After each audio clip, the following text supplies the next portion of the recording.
Buenas tardes, hermanos, que Dios les bendiga.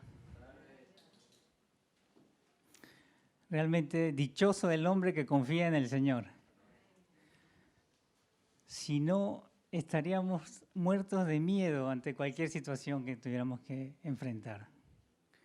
Pero el Señor es nuestra fortaleza, ¿no? Y qué bueno realmente que estemos aquí y conozcamos a este Dios tan grande. Él nos va a fortalecer y nos va a dar todo lo que nosotros necesitamos cada día.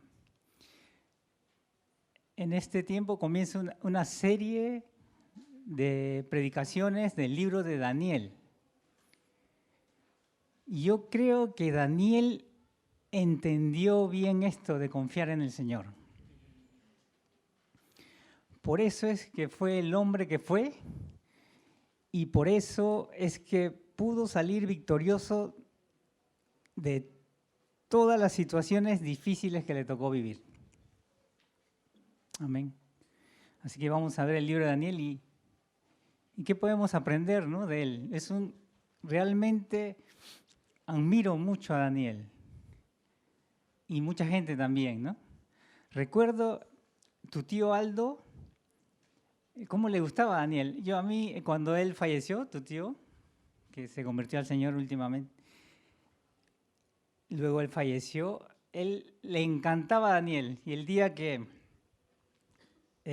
yo hablé en su velorio, y recuerdo que a él tanto le gustaba que yo dije, de repente cuando llegue al cielo, Daniel lo recibe, a tu tío. Y realmente este Daniel es maravilloso, un hombre de Dios impresionante. A mí me gusta mucho.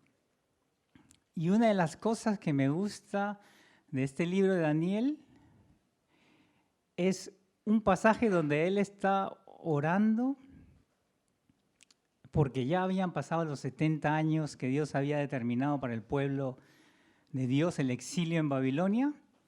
Inmediatamente Dios envía al arcángel Gabriel y le dice, apenas tú te humillaste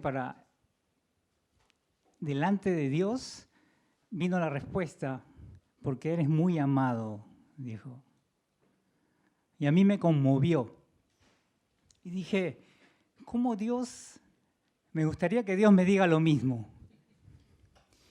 Y luego dije, pero sí, ya me lo dijo, porque en su palabra dice, porque de tal manera amó Dios al mundo, y nosotros somos del mundo, ¿no? No hay ningún marciano acá, ¿no?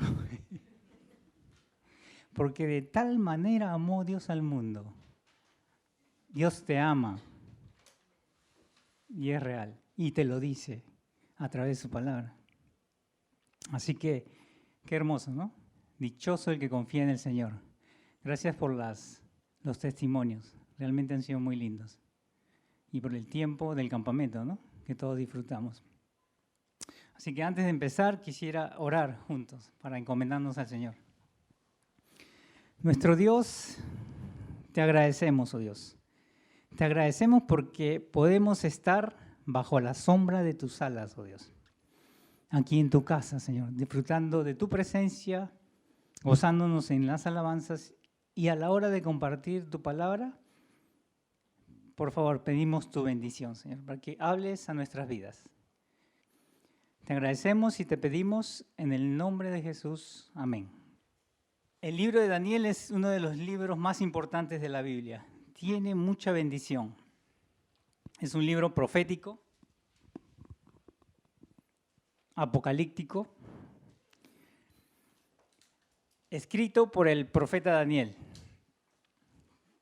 Contiene profecías históricas que se cumplieron tan exactamente que sus retractores piensan que él no lo escribió. O sea, que se escribió después que pasó. Porque es tan exacto que dicen que no puede ser esto. Pero nosotros sabemos que sí puede ser. Recuerdo que cuando yo era niño, mi padrastro me decía, ¿tú sabes quiénes fueron los generales de Alejandro Magno cuando él muere? Y yo no sabía, ¿no? Historia universal, yo no fui a esa clase. Eran 4 generales. Y Daniel los describe a estos 4 generales después que muere Alejandro. Es impresionante. Y yo ya sabía esto y cuando lo leí me quedé impresionado. Entonces, es un libro hermoso que narra la vida de Daniel cuando ocurre la deportación a Babilonia, la deportación de Judá a Babilonia, año 605, más o menos, antes de Cristo. Habla de la fidelidad de Dios a aquellos que son fieles para con Él. Cuando libra a Daniel, cuando libra a los amigos de Daniel, por ejemplo, del horno ardiente, y a Daniel del foso de los leones. Habla del poder de Dios, conocedor de todo. Al conceder a Daniel revelar los sueños que había tenido el rey Nabucodonosor. Muestra también el poder de Dios al revelar a Daniel los hechos futuros de los últimos tiempos. Tiene mucha literatura apocalíptica. Es interesante también que el libro de Daniel, del capítulo 2 al 6, está escrito en arameo. Y arameo era la lengua de los babilonios. No está escrito en hebreo, sino en arameo. Y esto es muy interesante porque Dios se toma el cuidado de darse a conocer en la propia lengua de uno. Está hablando a los babilonios. Él quiere ser entendido y conocido por todos. Ese es el verdadero Dios. Es tremendo. Dios muestra a Daniel los tiempos finales de la historia a través de sueños y concuerda con las profecías de Apocalipsis. Pero no solo eso, sino que da profecías y entendimiento de estas profecías con detalles, con mayores detalles. Y también habla mucho del perfil del anticristo. Daniel no es considerado un profeta por los judíos, porque en realidad el trabajo o la labor de Daniel era primer ministro. Fue primer ministro en 3 gobiernos en la deportación. Entonces su profesión no era ser profeta, pero el Señor Jesús habla de él en Mateo 28:15 habla. Interesante, el Señor Jesús dice así en Mateo 24:15, por tanto, cuando veáis en el lugar santo la abominación desoladora de que habló el profeta Daniel, dice. El Señor Jesús le da título de profeta, por eso los cristianos lo consideramos como uno de los profetas mayores, junto a Isaías, a Jeremías y a Ezequiel. Amén. Entonces, el Señor Jesús dice que Él es un profeta, un gran profeta de Dios. Bueno, hablemos del contexto de la deportación de Israel a Babilonia. ¿Por qué es llevado cautivo? ¿Y cuál es el contexto de este libro? ¿Por qué es llevado Israel a Babilonia? Tenemos que comenzar y tenemos que hablar de Abraham. Tenemos que regresar a la época de Abraham. Dios es un Dios de promesas y Él cumple sus promesas. Un día Dios llama a Abraham de Ur de los Caldeos. Interesante que lo llama de ahí, de Babilonia, de Ur de los Caldeos, de Babilonia. Tierra muy idólatra, lo saca de ahí. Y le dice que salga de su tierra y que vaya, y de su parentela, y que vaya a la tierra que él iba a indicar. Esa tierra era Israel. Abraham estaba casado con Sara y ustedes saben que Sara no podía tener hijos. Dios dijo a Abraham, te voy a dar una tierra en perpetuidad. Y Abraham creyó a Dios. Además le dijo que le iba a dar una simiente también. Dios también le dijo a Abraham que su descendencia iría a Egipto por 400 años. Y luego lo sacaría de allí con mano poderosa. Sara dio a luz a Isaac. Isaac de su esposa Rebeca dio luz a Esaú y a Jacob, y de Jacob salen las 12 tribus de Israel. Y luego, como lo dijo Dios, Israel fue a Egipto. Entraron 72 personas a Egipto. Salieron 2,5 millones. Se reprodujeron bastante. Moisés, después de vivir en el palacio de Faraón, estuvo 40 años criando las ovejas de su suegro. Y ahí fue llamado por Dios. Se le apareció en una zarza ardiente y Dios le dijo que se había acordado de la promesa que hizo a sus padres, Abraham, Isaac y Jacob. Dios sacó al pueblo de Israel, de Egipto, con mano poderosa. Pasó por el mar Rojo en seco y lo llevó al desierto. Y Dios dio a Moisés la ley en el monte Sinaí. Y el pueblo se comprometió a cumplirla. La ley tiene un formato de pacto.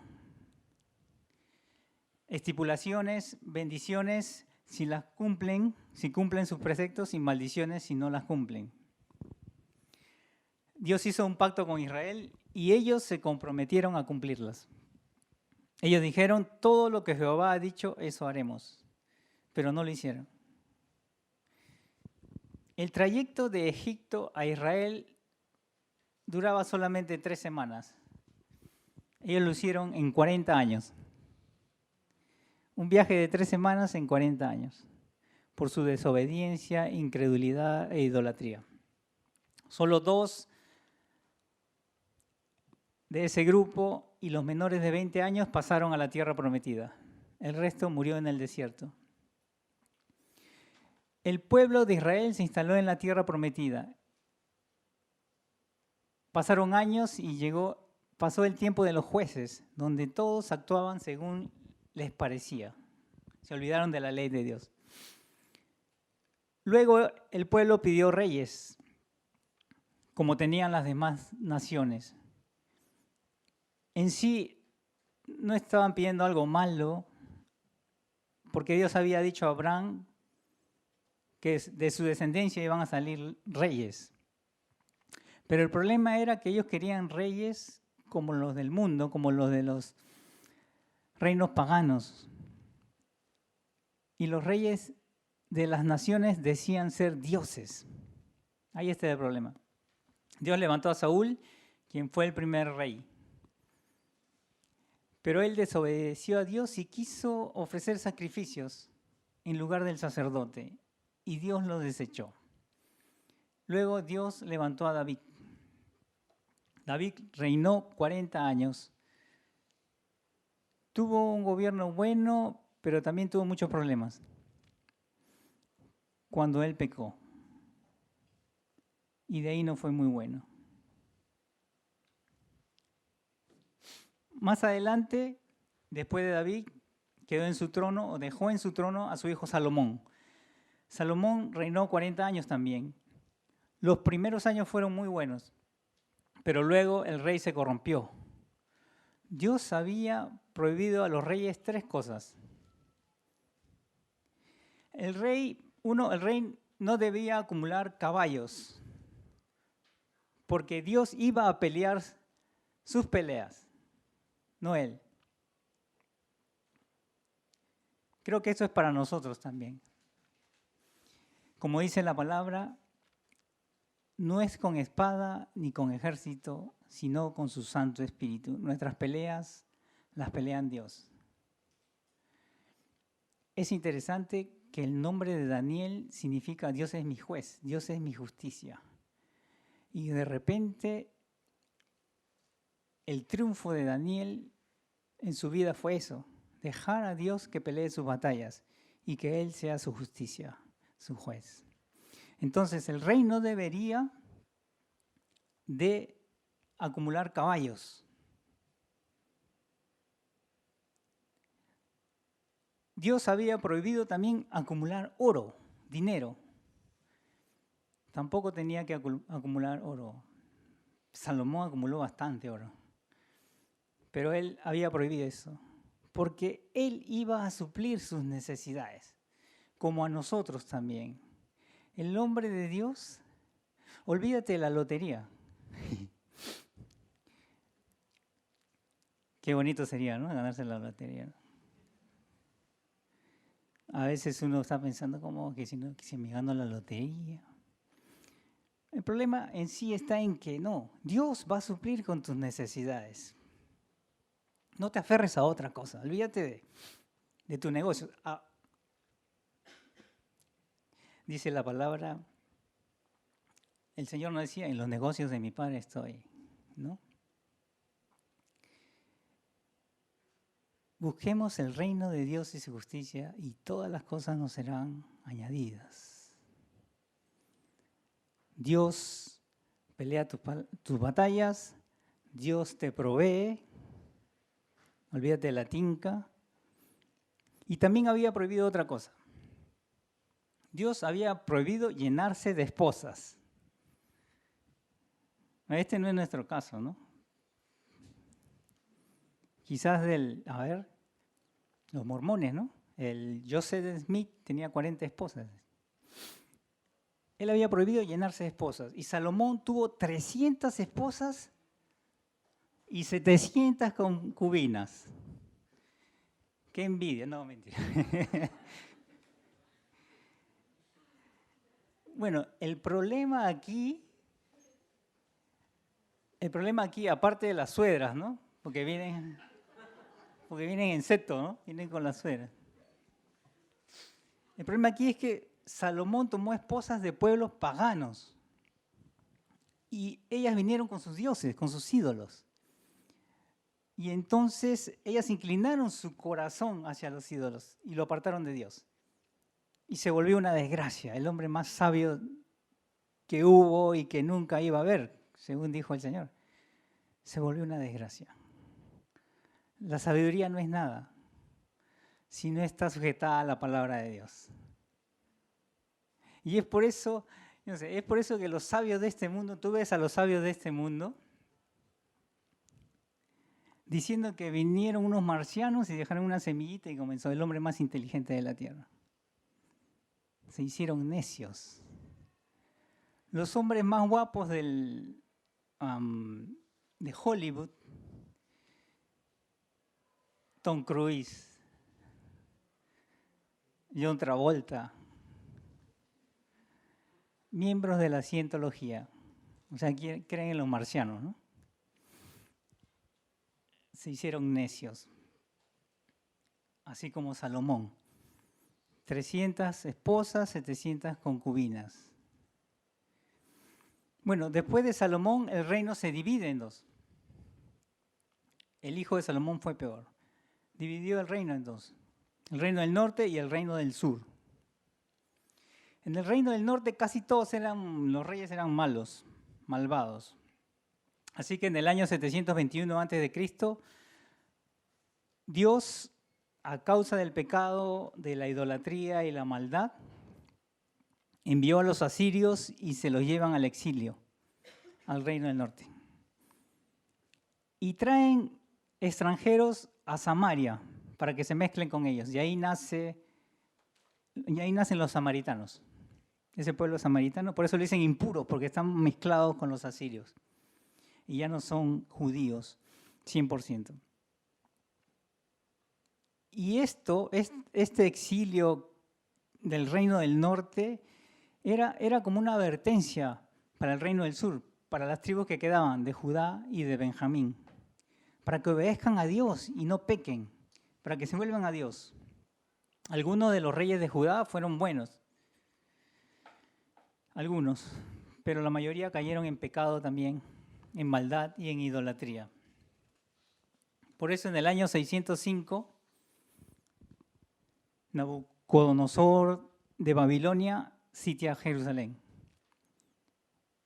Fue la primera incursión que hace Babilonia de 3 incursiones y se llevan a muchos judíos, entre ellos estaba Daniel. En la tercera incursión de Nabucodonosor destruye el templo que había construido Salomón. el palacio real y toda la ciudad fue convertida en ruinas. Y ahí Israel cesa de ser una nación independiente. Hasta ahí Israel había sido el centro del mundo. Comienza el tiempo llamado el tiempo de los gentiles. Es el tiempo de los gentiles. ¿Han escuchado, no? El tiempo de los gentiles. Periodo largo desde esa época en que Israel deja de ser una nación independiente y hasta el día de hoy. Aunque resurgió Israel en el año 1948 como nación, pero ya no es el centro del mundo, como lo era cuando Dios veía por ellos. Bueno, vemos entonces claramente que Dios siempre quiso bendecir a su pueblo, pero este pueblo siempre se rebeló. Aunque la promesa de Abraham está en pie, de darle la tierra por heredad a su descendencia, las bendiciones están supeditadas a la obediencia, cosa que no hizo Israel. En medio del exilio y la desgracia, en medio de todo esto encontramos a Daniel, un hombre fiel a Dios, que amaba a Dios y el cual Dios usó tremendamente. Y esto es lo que vamos a ver en las predicaciones de esta serie del libro de Daniel. Daniel 1, capítulo 1, dice, versículo 1, en el año tercero del reinado de Joacim, rey de Judá, vino Nabucodonosor, rey de Babilonia, a Jerusalén y la sitió. Joacim fue un rey que abusó de su propio pueblo y persiguió y asesinó a los siervos de Dios. Esto está registrado en el libro de Jeremías, en el capítulo 26, versículos 20 al 24. Y dice, y el Señor entregó en sus manos a Joacim, rey de Judá, y parte de los utensilios de la casa de Dios, y los trajo a tierra de Sinar, a la casa de su Dios, y colocó los utensilios en la casa del tesoro de su Dios. Aquí dice algo interesante. Aquí dice que el Señor entregó en sus manos a Joacim. No fue la fuerza de Nabucodonosor, fue Dios. Dios había advertido las bendiciones de la obediencia y las maldiciones de la desobediencia a su pacto. Y hoy en día hay muchos creyentes que son salvos, que no van a perder su salvación, pero pierden las bendiciones por la desobediencia.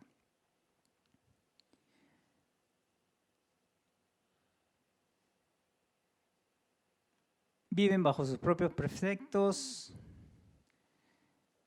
y no en obediencia a la palabra de Dios. Recapacitemos en esto. ¿Cómo estamos viviendo nuestra vida de creyente? ¿En obediencia? ¿En paz? ¿O en tribulación, en congoja? La obediencia hace la diferencia, aún en medio de las pruebas, como veremos con la vida de Daniel. Él vivió una vida de muchas pruebas, pero obtuvo victoria en todas ellas. Verso 3 dice, y dijo el rey a Aspenaz, jefe de sus eunucos, que trajere de los hijos de Israel del linaje real de los príncipes. Nabucodonosor quiso tener una corte internacional porque quería tener un gran imperio. Nabucodonosor es un prototipo y figura del anticristo que va a establecer un régimen mundial. Esa era su idea. Versículo 4 dice, que trajese de los hijos de Israel, del linaje real de los príncipes, muchachos en quienes no hubiese tacha alguna, de buen parecer, enseñados en toda sabiduría, sabios en ciencia y de buen entendimiento, e idóneos para estar en el palacio del rey, y que les enseñase las letras y la lengua de los caldeos. Aquí vemos aspectos de la persona de Daniel y sus amigos. El rey solicita muchachos, gente joven. No especifica la edad, pero se cree que Daniel tenía 14 o 15 años cuando fue llevado a Babilonia. En quienes no hubiera tacha, sin ningún defecto, de buen parecer. Además tenía que ser del linaje de los reyes, de una posición social buena, sabios e inteligentes. Y todo eso era Daniel. Pero su característica más grande era que él era un hombre temeroso de Dios y un hombre que confiaba plenamente en Dios. Más que su fachada, era un corazón entregado a Dios. Verso 5 dice, y le señaló el rey ración para cada día de la provisión de la comida del rey y del vino que él bebía, y que los criase 3 años para que al fin de ellos se presentase delante del rey. Y entre estos estaban Daniel, Ananías, Misael y Azarías, de los hijos de Judá. Estos son los grandes protagonistas del libro. Y aquí vemos la intención de transformar completamente a estos israelitas en babilonios. ¿Por qué? Porque cuando lo traen a los eunucos, dice versículo 7, puso nombres a Daniel, Belsasar, a Ananías, Sadrat, a Misael, Mesac y a Azarías, Abed-Negó. Cambian sus nombres por el nombre de los dioses babilonios. Y eso es lo que quiere hacer el mundo con los creyentes. Quiere cambiar y amoldar los pensamientos en nosotros, a los pensamientos del mundo. Por eso Pablo dice en Romanos 12:2, no os conforméis al pensamiento de este siglo. Vivimos en un mundo contaminado, así como vivía Daniel. Pero no debemos contaminarnos. El pez nada en un mar salado, pero no se contamina con la sal.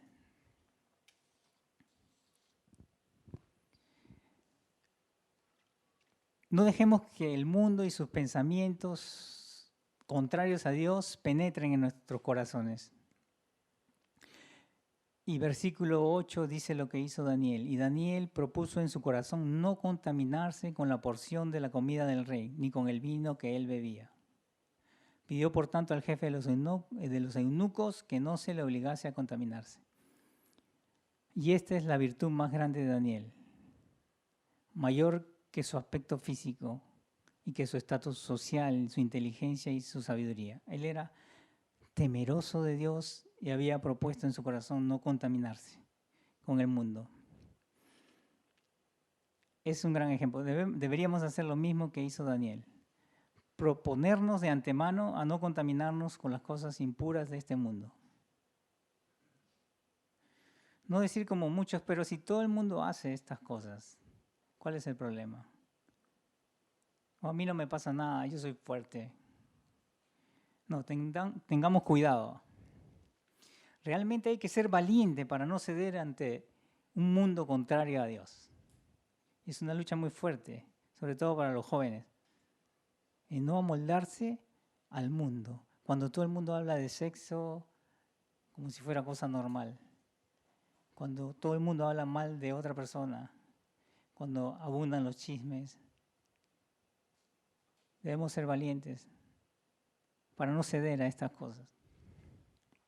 Vemos pues que en toda la historia de Israel, un pueblo rebelde, desobediente, que por su desobediencia es llevado al cautivo. Pero también vemos hombres de fe que por su temor a Dios creyeron y le siguieron fieles. Y vemos a un Dios bueno, fiel y misericordioso, esperando bendecir siempre a su pueblo. Esperando que éste se arrepienta y se vuelva a Él. Y muchas veces Dios permite los desiertos para pulirnos, para hacernos crecer, para disciplinarnos, a fin de que volvamos nuestro corazón a Dios. Vemos a un Daniel que propuso en su corazón no contaminarse con las cosas del mundo. ¿Tendremos cuidado nosotros como Daniel? ¿Tendremos temor como ese gran hombre de Dios? La obediencia trae bendición. La desobediencia, confusión, exilio. Pero bienaventurados los que confían en el Señor, porque la fidelidad del Señor es grande, que usó el desierto y el exilio para volver los corazones de Israel a Él. Él no ha desistido de sus promesas, ni con Israel ni con nosotros. y Él lo hará así. Amén. Oremos, hermanos. Nuestro Dios, gracias por tu palabra. Ayúdanos, Señor, a aprender de la historia, oh Dios, y no a repetir, Señor, la rebeldía, la desobediencia. Ayúdanos a ser valientes como Daniel. Y, Señor, a proponernos en nuestros corazones a no contaminarnos con el mundo y a obedecer tu palabra. Gracias porque eres un Dios poderoso, Dios, y te muestras poderoso en nuestras situaciones, en nuestras dificultades, en nuestras debilidades, Señor. Gracias porque dichosos los que confían en ti. Queremos ser esos hombres como lo fue Daniel, Señor. Aquel que dejó que tú seas su juez. Pedimos que tú seas nuestra fortaleza.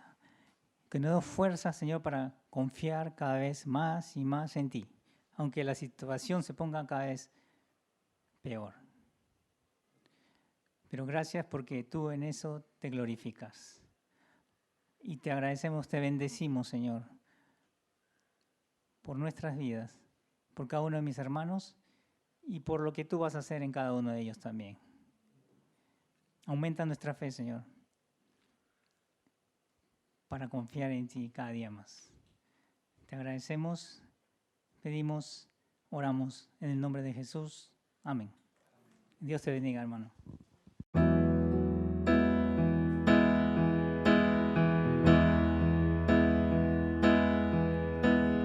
Cada vez más violencia, más maldad en la tierra.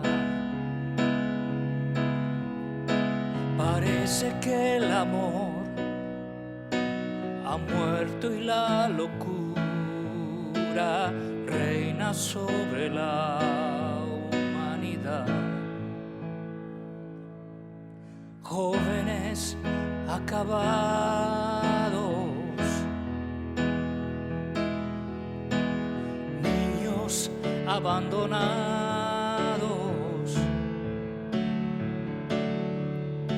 a precio de placer y decidiendo solo el interés. ¿Dónde queda la justicia y la venganza? ¿Dónde quedan el castigo y la razón? ¿Por qué callas tú, Señor, y nos olvidas? ¿Cómo puedes permitir tanto dolor? Dime dónde está aquel Dios, el Dios de Elías,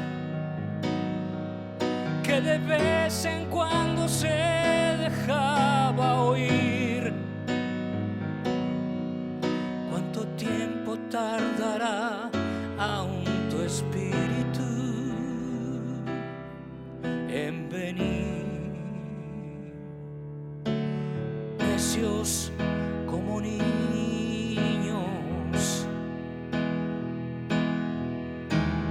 torpes cachorrillos,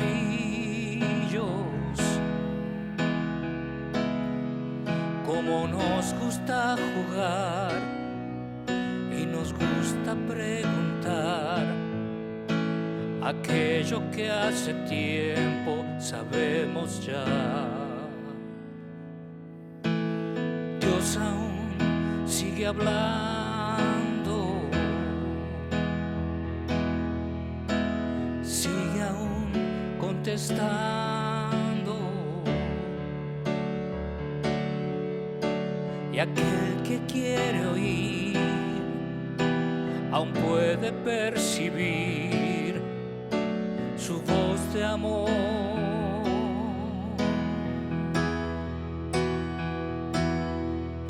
¿cómo puedo derramar yo de mi espíritu si mis hijos no se vuelven hacia mí? Ahora cíñete como un varón valiente.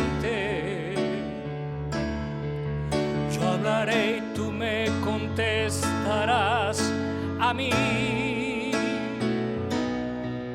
¿Dónde están aquellos hombres como Elías que dejaron todo por seguirme a mí? Que rompieron compromisos con el mundo solo por agradarme a mí. ¿Dónde están aquellos 3 que en Babilonia prefirieron ser quemados a ceder? ¿Dónde está aquel Daniel que me adoraba? ¿Dónde está la santidad de aquel José? Oh, ¿dónde está aquel niño que mató al gigante? ¿Dónde están los sucesores de Josué?